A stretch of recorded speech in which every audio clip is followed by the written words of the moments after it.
Photographers Chronicles, episode 36. Let's get to it. Let's create.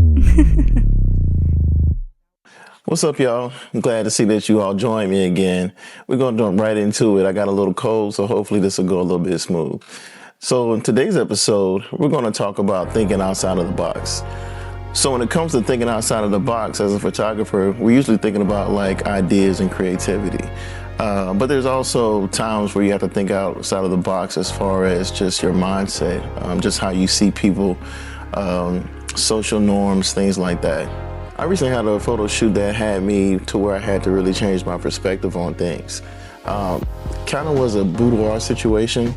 In the boudoir situation, I was dealing with a plus size lady. And, you know, as far as a photographer, when it comes to how we shoot plus size people, you know, one of the biggest things we have to worry about is making sure that we pick angles that are considered to be flattering. And usually, you know, we deal with, it's not just plus size people. I think a lot of times people in general can be very self-conscious, especially when it comes to doing a photo shoot. Like, you wouldn't believe how many people will point out things to me that you don't even notice. You're like, what the hell are you talking about? That's not a problem. I don't see that. Like, I literally have people who say, hey, this eye here is like bigger than the other eye. And you kind of like, okay. But back to my photo shoot. So the lady comes in and, you know, I see them, they're getting ready and stuff like that. So she comes out. So usually when you're dealing with boudoirs and you're dealing with women who may be a bit self-conscious and just, you know, they will cover themselves. They'll walk around and, you know, get everything together and stuff like that. But anyway, this woman is completely comfortable in her body.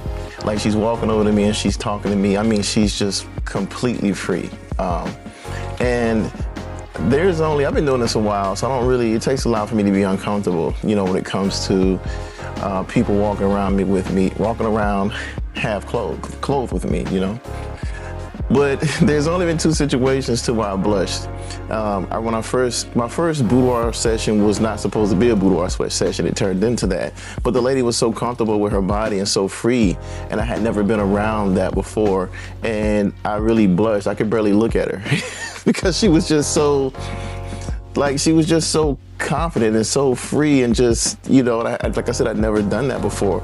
So I haven't felt that way since that. But even with her, just the way she was so confident and free with her body, like I really was kind of like looking away, like, oh my God, you know what I mean? Because honestly, I'm not that confident in my body, you know, personally, you know what I mean? There's definitely times to where I'm gonna be squeamish and, you know, see certain things that I feel like I can work on, of course. So I completely admired that. I think I admire people who just have a very free spirit and just are very accepting of so many things about themselves, and they really don't care about, you know, outside influence or what everybody else is doing and what they're thinking. It's something that I aspire to be in a lot of different aspects of my life, you know. So her being that, it honestly changed the way that I shot the photo shoot, because what I'm used to is when it comes to situations like that, I'm used to people being very self-conscious. So I have to be careful in how I shoot them, you know, as far as placements and how I place the garments and, you know, camera angles and, you know, trying to make sure that maybe later on if there's something else that wants to be covered or something that can be modified, that I'll be able to do that. And it's usually conversations that happens throughout the photo shoot. But that didn't happen in this photo shoot. So instead of me going through the normal things that I usually do when I shoot plus size people, I just shot her like I normally would shoot, just with no kind of, you know, preconceived notions or no limitations, pretty much. And she was down for every one of those poses that we did. There was no, she wasn't trying to hide anything. She wasn't trying to block anything. She had fun. Like, she literally was very free with her body, you know, like I said before. So the thing about it is kind of like, damn, you know, when it comes to the preconceived notion of having to, you know, thinking that you should shoot plus size people at a certain angle, or make sure, or maybe they should wear certain types of clothes, or maybe they should be in certain types of photo shoots. Like where do we start that at? You know what I mean? So it makes me be like, man, you know what? It makes me check myself, because it's kind of like, dang, man, why did you think that in the first place? Why would you think you have to shoot that way? And it's almost like it makes me feel like, okay, maybe I need to start having more conversations with people before we do the photo shoots, so I can get a better feel as far as how confident they are and what they're looking for, and as far as what they consider to be tasteful and what they consider to be what they're looking for, you know, in their photo shoots and stuff like that. So I think that crosses over into a lot of different things when it comes to photography. I know when I first got started, I would meet up with a bunch of photographers who believed in a lot of the rules.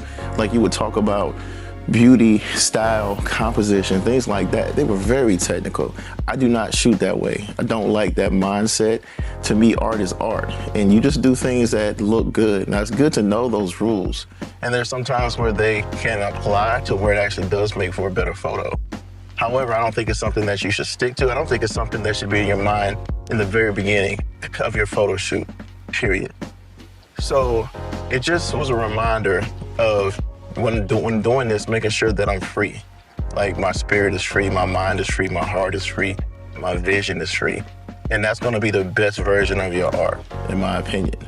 I think that a lot of times, especially new, we'll jump in and we want to jump in and do things that other photographers are doing. And I say to that, don't worry about what everybody else is doing. Do what you like. Now, you can go and learn from other photographers as far as there may be some pieces that you can add to your work that can make it better, or just be, you know, like a side dish, you know, for it's just a little something you sprinkle on top. It doesn't really overbear your particular flavor, but it's just a little razzle dazzle. Or, you know, when it comes to the processing of things, like, you know, just making things easier, streamlining, you know, work, stuff like that. So that's pretty much all I got for y'all this time, man. And this is my last one of the year. 2025 has been something else for me. I've already been thinking about my resolution. I don't really believe in New Year's resolutions, however, they're good benchmarks.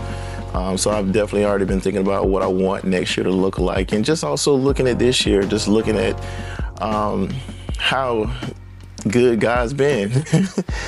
I can think about some things that I didn't think that I would be dealing with this year, but sometimes you have to be thankful for the withstanding of it, to have the strength and the mindset in order to get through things that you didn't think you would be able to get through. And it's nice to look back on those things and be like, damn, you know what? I did that. And it makes you trust yourself better, more, when you have adversity come up for you in the future. Also, just think about the things that I accomplished, that before I accomplished them, it felt like a dream. You know what I mean? It's like seeing your goal, and it's like you dream about it and you visualize it, but it's not real. But I think it's a crazy feeling to kind of look in hindsight, and that dream now is real. Now it's a memory, you know what I mean? So it's definitely dope having that. But it's also no excuse to get complacent. Especially when you have those dreams that you dreamt about that seem very unattainable, but you actually did it. And I think what happens after that is kind of like, damn, you know what? Those dreams weren't that big. Let me go bigger, because I've actually done things that I thought were out of reach at one point. So I look forward to 2026, and thank you guys for rocking with me this year. I know I was gonna stop doing this, so I'm glad I got people had people come out and actually get me to come back out and start doing these again. They've been very therapeutic for me. And I've enjoyed talking and interacting with you guys. It's amazing to see how many people actually check this out.